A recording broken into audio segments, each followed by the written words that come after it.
Hello and welcome sa panibagong episode ng Katarantaduhan Podcast. This is your boy, Erwin.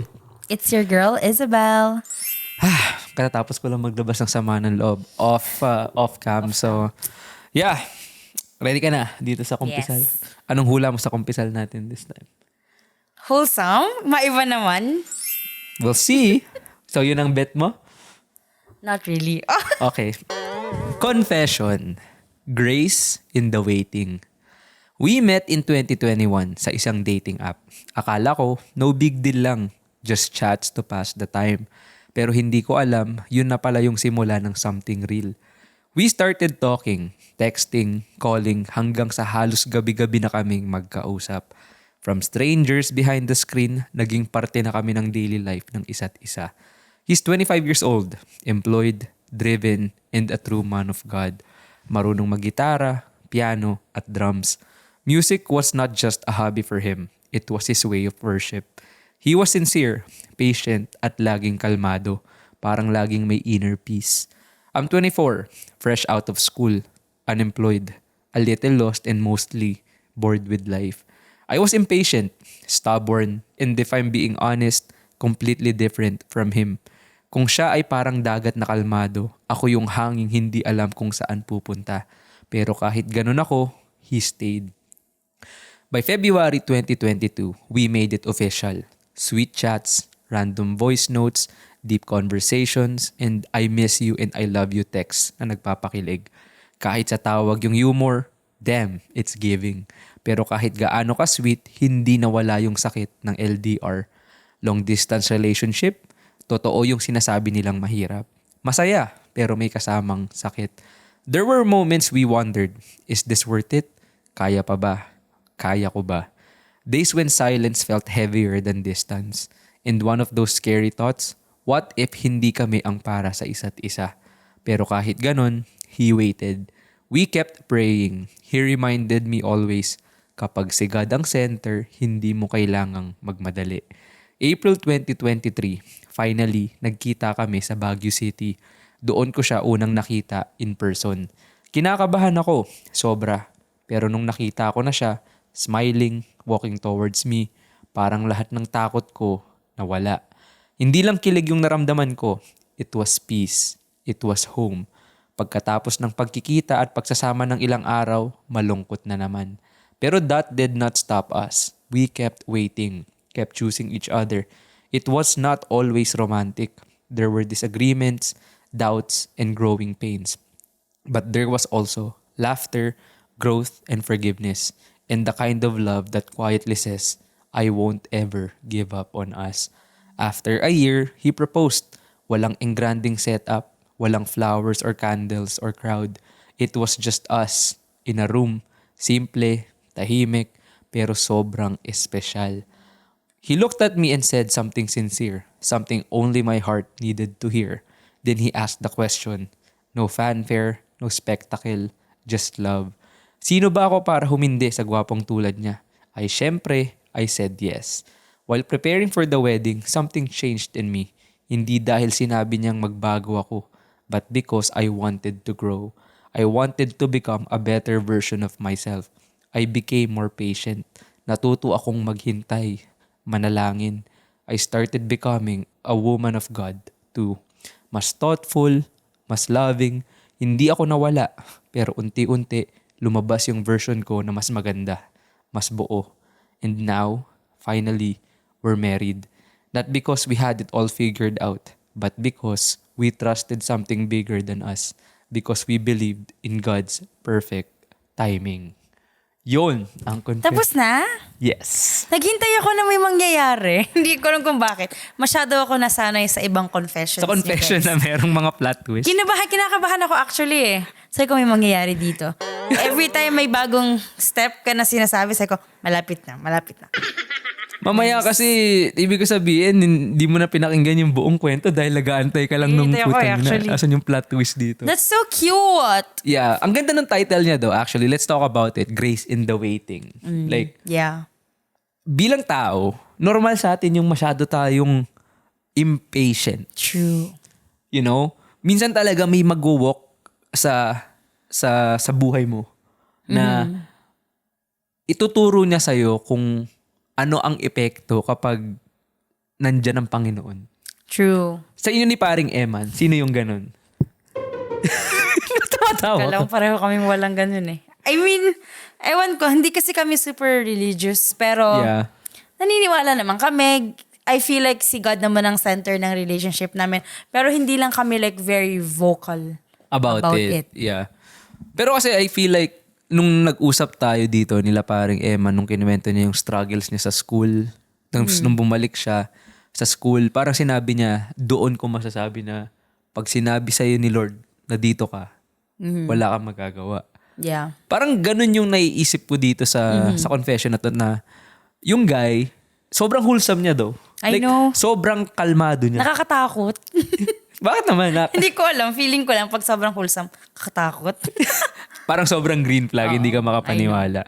Actually, I just wanted to preface this na parang finally something happy ending and cute. Di ba? Yes. Like hindi siya, kasi hindi siya yung kumpisal na nakasanayan natin. Yeah. Di ba? At least meron tayong confession na nag-end sa happy ending na alam mo yun, yung nagkatuluyan, hindi nagbembangan, at involved True. ang Panginoon. Yan. Kaya mag-send kayo ng mga ganitong romantic like mga confessions. I would Yes. love to read more of this kasi pagod na ako eh. know. Sa mga plot twist na Yeah. hindi ko na masikmura. Sa totoo lang, wala na nga akong appetite kumain. Sa totoo lang. Tsaka iba naman, di ba? Oo nga, maiba naman. Tsaka isa talaga to sa mga pampagood vibes na confession. Talagang, sabi ko nga sa'yo, ito yung klase ng confession na sinabi sa comments. Majority, I hope this kind of love will find me. Yes. Yun ang sinasabi ng Yun ang mga mga gusto natin. Oo, yun yung mga natin. Ngayon, pag-usapan natin. Alam ko na pag-usapan natin to kanina pero as someone na nasa LDR, gaano kahirap? Kasi si ate, LDR na daw sila pero I guess siguro Luzon, Visayas lang ang layo nila. Yeah. Pero for you, international LDR, ILDR, international I know. long distance. Sobrang layo. I know. Gaano kahirap ang LDR, Belay? Yung sa amin kasi hindi siya mahirap. Really? I feel like for us, hindi siya naging mahirap kagaya ng hirap ng sa iba. Kasi nga sabi ko sa'yo, we're always willing to compromise. Kumbaga, yung hirap namin is siguro, miss lang yung isa't isa. Hirap kapag nasa Philippines ako, alis na naman ako. Alam mo, ang kalaban yung namin maghihiwalay is... kayo, yun yung mahirap. Oo, yun lang yung sa amin. Ang kalaban talaga namin is yung lungkot. Pero hindi siya talaga mahirap in a way na grabe kami mag-away dahil malayo kami sa isa't isa. Hindi namin nare-resolve yung things dahil Yeah. malayo kami sa isa't isa. Nakulang yung intimacy dahil malayo kami sa isa't isa. Hindi ganun yung klase ng hirap namin. Hirap namin is it's just very sad. Oo. Yun lang. Sad in a way na wala kasi yung physical presence ng tao. Yeah. Or, like hindi mo siya nakikita personally yung ganun. Yeah. So, Pero like yun lang. sa isang LDR na meron ka, meron na ba kayong malalang pinag-awayan na sa tingin mo nag-root from LDR? Like kasi magkalayo kayo kaya parang feeling mo, tinotopak ako ngayon simply because malayo siya sa akin. Which is something na hindi naman mangyayari kung nandun siya sa tabi mo. Well, lagi naman ako may topak eh. So, hindi ko masabi. Like, kung iisipin ko lahat ng topak ko is big fight namin. This, araw-araw siguro kami big fight. Pero I feel like sa amin dalawa, wala kaming pinag-awayan ng malaki na nag-root. From being LDR kayo. Yeah. Kasi nga, grabe din yung effort niya. Grabe Totoo din yung naman. effort ko. Yeah. So, si Eman kasi, bago ko pa maisip, naisip niya na. Oh, he's Parang always one ganon, step ahead. Okay. Tapos, lagi yung sinasabi, di ba? Siya mismo lalayo sa temptation. So, hindi ako mag-iisip.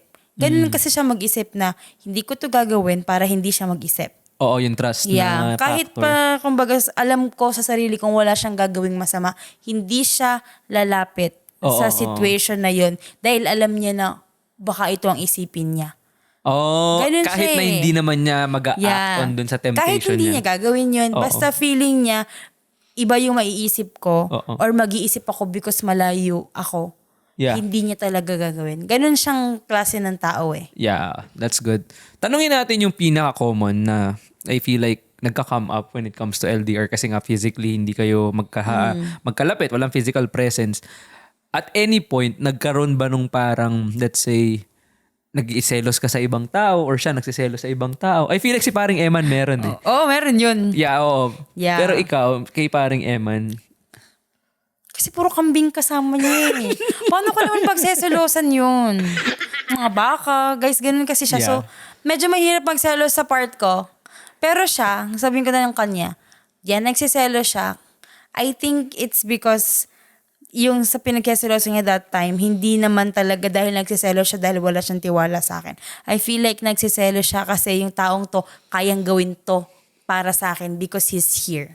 oh. I guess yun yung doon natin may papasok na yung hirap ng LDR namin. Yeah. I guess, like okay. winter, may maghahat din sundo sa akin. Winter. Which is kaya naman niya, wala lang talaga siya dito physically. Feeling ko na Oo. hurt siya Yung na pagkalalaki niya, natatapakan. Yeah, na parang siya, ginagawa niya yun sa akin. Like, pinoprotect niya ako from sa blizzard or whatever. Oo. Which dapat siyang gumagawa. And dun siya parang nababother Oo, sa bagay na yun. parang na-hurt siya. Pero hindi niya rin ako masisi. Kasi, syempre, blizzard naman yon, snow yon. So, feeling ko na dun siya na-hurt. Dun nagro-root yung pain na nafe-feel niya na magkahiwalay kami. Na yung taong to nagagawa yung bagay na to keep me safe. Na dapat siya ang gagawa. Yes, that's So, true. I think ganun. So, pero hindi naman talaga to the point na parang nagselo siya. Na parang pinagseselosan ko yung guy na yan. Yung ganun. Wala namang ganun.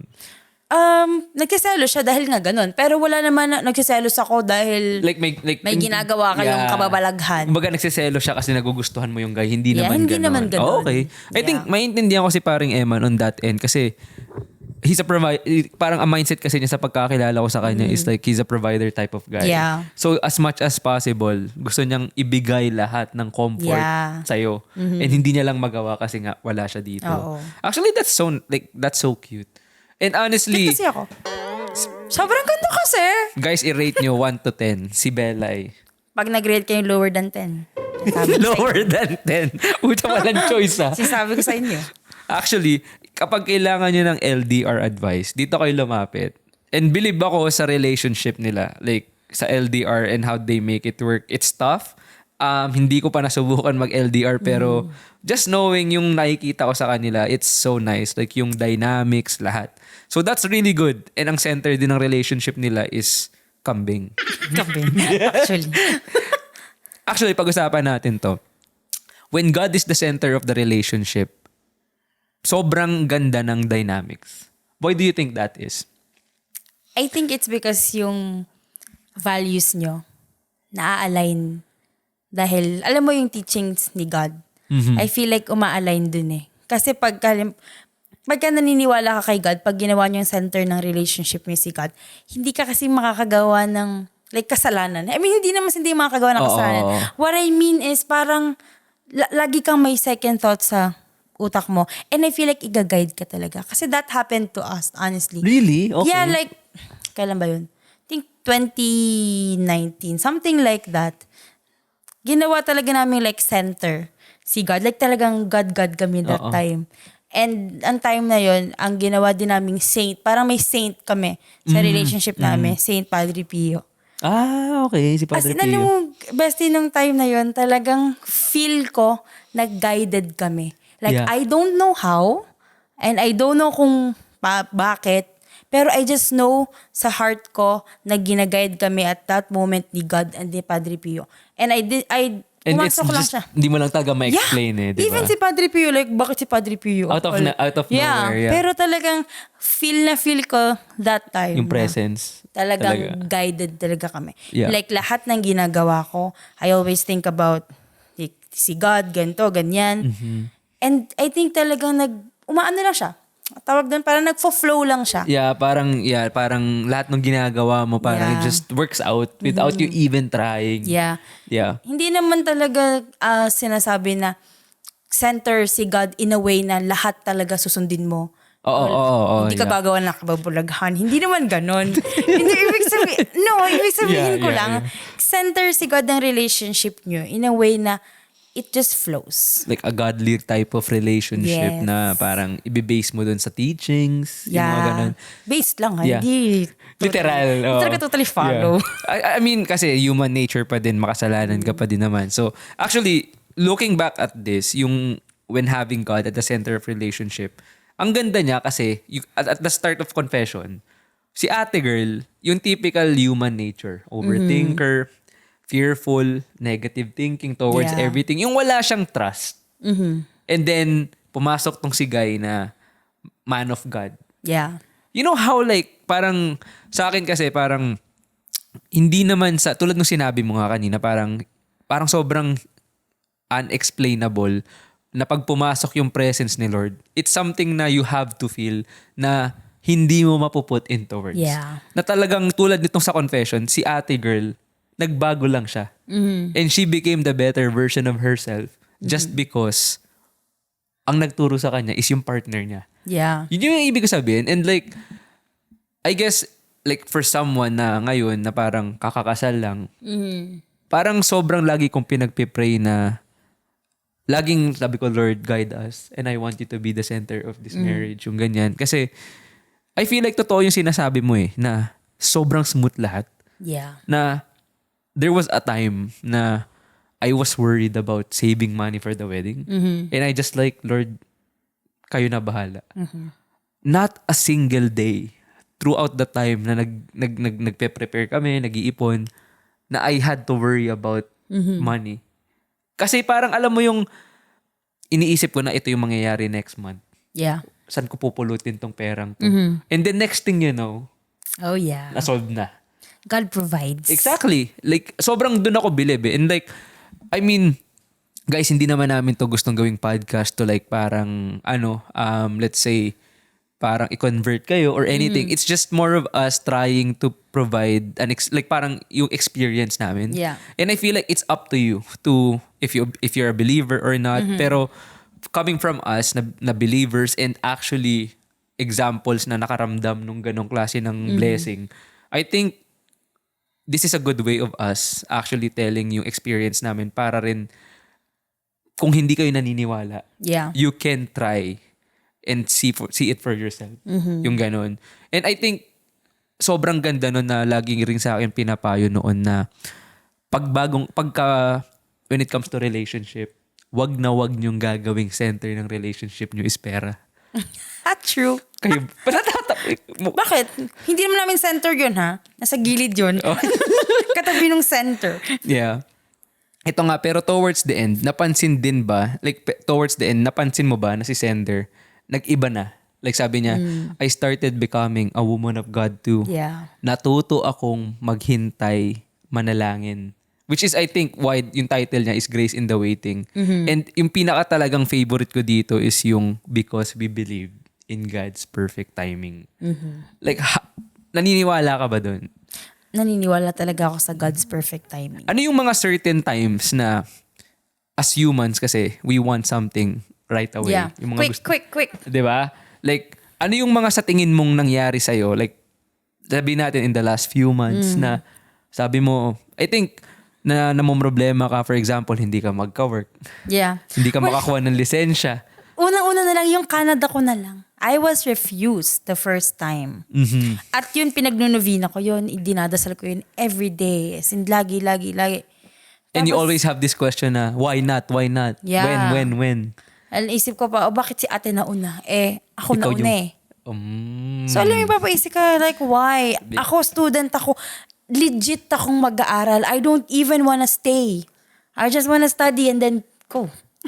Ganun ako that time So, alam mo yung like, wala talagang fraud sa application ko or anything. Bakit hindi binigay sa akin?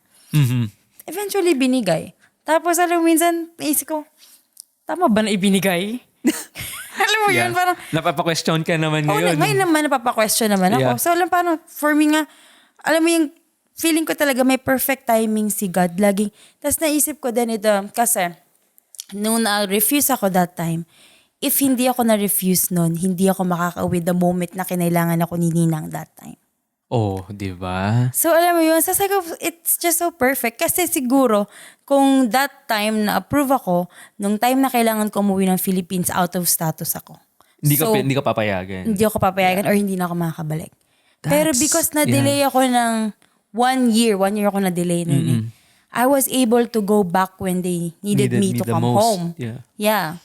And ngayon kung kailan so okay na. So alam pa rin maisip mo, oo nga no, like, You just have to trust eh. Yeah. Like, kung meron akong pupulutin dito sa confession na to is yung matutong manalangin at maghintay. Which is, napakaganda nun kasi typically as humans, kahit ako like I've had just this year na parang, what the heck, hindi ako natanggap dito sa dream job ko. Yeah. Twice, magkasunod na week na interview and yet hindi ako nakuha. And I'm just like, you know what? Mag-i-start ako ng Anonymous Pinoy Confessions. Guys, Oh, ito yeah. yung legitimate na kwento nito. And I feel like sobrang hirap lumaki sa TikTok nung time na yon. And I just like, kung hindi ako na-reject doon sa interview na yon, hindi ko sisimulan yung Anonymous Pinoy Confessions. And yet, nag-start yung APC, naging okay, dumami yung and at the end, nag-end pa rin ako dun sa dream job ko. And I'm just like, who would have thought na diba? ibibigay din ni Lord, hindi lang ngayon. Hindi Yeah. sa time na gusto mo, kundi sa time na gusto niya. Yes. Kasi I feel like, kung nakuha ko yun noon, tas gusto ko rin palang gumaling or like mag-flourish sa pagpa-podcast or dito, hindi na nangyari to. Wala na to actually guys. Wala Yeah. na tong, hindi na tayo nag-uusap dito. Wala tayong couch. Wala tayong couch. Wala kaming couch. Kung hindi dahil sa podcast, hindi kami makakabili ng couch. Yun na lang eh. Like, Yeah. simula nun, actually, lagi ko na lang sinasabi, you know what? I'm not gonna ask. Pinag-uusapan namin to ni Kurt. Shoutout sa'yo, Kurt. Pinag-uusapan namin to na everyday, hindi na ako humihingi. Nagte-thank you na lang ako kung ano yung dumadating. Yes. Nagiging grateful na lang ako. Kasi, alam ko, one way or another, alam na ni Lord kung anong hinihingi mo eh. Exactly. Mag-thank you ka na lang. Like, yun nga, sabi ko, babalikan ko yung sinabi ni Sender, manalangin at maghintay. Alam na ni Lord yan kung anong gusto ko. So, magti-thank you na ako in advance. Yeah. Yun na lang gagawin ko, Lord, thank you. Hindi ako deserving, makasalanan ako, and yet, binibless mo ako. So, thank you. Yeah. Yung ganon. So, yun lang. Actually, napakaganda ng example mo. And yung example ko din na parang, to this day, hindi pa din ako makapaniwala na akala ko pipili lang ako ng isa eh. Yeah. Binigay niya sa akin parehas. Yeah. Like, gaano kabait si Lord naman. Di ba? Right? Like something deeper. Akala mo yun ang gusto mo. Yeah. Pero ang binibigay ni Lord, ang kailangan mo at ang something na deep down dinedesire mo sa heart mo na even you don't know about it. Exactly. And then bigla na lang niya ibibigay and then you Yeah. would realize na, oh my God, ito pala yung pinagdadasal Yes. ko ng matagal na. Like yung ganong klase ng surprise. Kaya simula nun, like sabi ko sa inyo guys, kung kayo yung tipo ng tao na hingi ng hingi, try nyong mag-thank you. Yung magkaroon kayo ng a grateful heart Yeah. every day. Alam ko mahirap ang buhay. Alam kong hindi tayo lahat pinapalad. Pero ang nasasabi ko lang why sobrang grateful ko every day, the moment na gawin ko yun, ang gaan ng araw-araw ko. Wala akong burden. Hindi naman sa wala akong stress Yeah. Pero the moment na i-let go ko yun, nawawala eh. Sabi nga ni Father Jerry Orbos, nakikinig kasi ako sa podcast niya na focus on the Lord, not on the load. Oh, okay. Yeah, So that's every good. time na meron kang burden or load, i-let go mo. Pag-focus ka kay Lord and that's it. Di pala dapat hinihingi. No? Lagi ko hinihiling pumayat na ako eh. So siguro magpasalamat na ako agad. Thank you po, pinasexy niyo ako. Ganun ba? Try mo. Baka ganun, no? Kaya ni Lord yan. Ngayon, pag-usapan natin muna tong si Man of God. Actually, siya yung isa sa mga primary factor dito sa confession na to na parang sobrang mystery but ang dami niyang galing though. Like true man of God, pogi, he's a musician. And yung primary factor dun is like parang ano talaga siya, like yung sobrang nonchalant niya. Na parang siya yung nagdala ng inner peace Yeah. sa buhay ni ate. Na parang siya daw yung kalmadong dagat. Tapos si ate naman tong talagang malalang Habagat. hanging habagat, di ba? And I just feel like na without this factor, si ate, hindi siya mako-convert, hindi niya makikita yung best version of herself. And I feel like sobrang importante nun sa isang relationship na as partners, you always have to try to, like help your partner to be the Yeah. best version of themselves. Naniniwala ka ba dun, Bella? Naniniwala ako dun, pero iniisip ko lang sino sa aming dalawa. Ano nga ba? Teka, sige, pag-usapan natin. Sinong mas nagpupush sa inyo ni paring Eman when it comes to trying to be the best version of yourselves? Like yung... Ako. Talaga? Pusher ako eh. Pusher ka? Namimilit ako eh. Ibang pusher yan. Pero ibang best version of yourself ang pagkakapush ko eh. Hindi gaya ni Kuya na talagang, alam mo yun, very... Para kasing hindi naman niya pinilit eh. Oo nga, actually. Hinanghinan niya lang. Parang dumaan lang siya eh. Dumaan lang siya. Tapos si ate parang naramdaman niya yung peace Exactly. na meron si Kuya. So, eventually, nagkaroon siya ng peace. Yeah. Parang Diba? hindi siya finors. Yeah, hindi. Di ba? Dinaanan Natural na lang natural siya. lang eh. Yeah. Di ba? Ganun ba kayo? Hindi. Ano kayo yung bunga nga? Bungangaan kami. Hindi kami ganun eh. Siguro kailangan mong matutunan nga yung... Actually, ilang beses ko na tinry eh. Ilang beses ko na tinry yung maging kalma, maging hangin lang na dumadaan. Hindi talaga eh. Hindi talaga kaya. Si Eman yung mga tipo na hindi natin kaya gentle parenting. Oo nga, medyo... Pero actually, that's actually good na, di ba? Even though na, kanya-kanya kasi ng dynamics eh. Pero I feel like kasi dito sa story na to, si ate, parang magulo siya eh. Like parang ang dami niyang stressors sa buhay nung pumasok si Guy. Yeah. And parang si Guy yung missing piece. And the calm in my storm? In the storm? The calm in the storm ba? Yeah. Yung Basta yun. yeah. Gets na nila yun. The calm in the storm. Yeah, the night before Christmas. Never mind. And early on, makikita natin na si ate girl, sobrang fearful niya sa lahat ng mga bagay. And somehow, you just have to find that one piece na magbibigay nga sa'yo talaga ng panghahawakan na, panghawakan mo to. Yeah.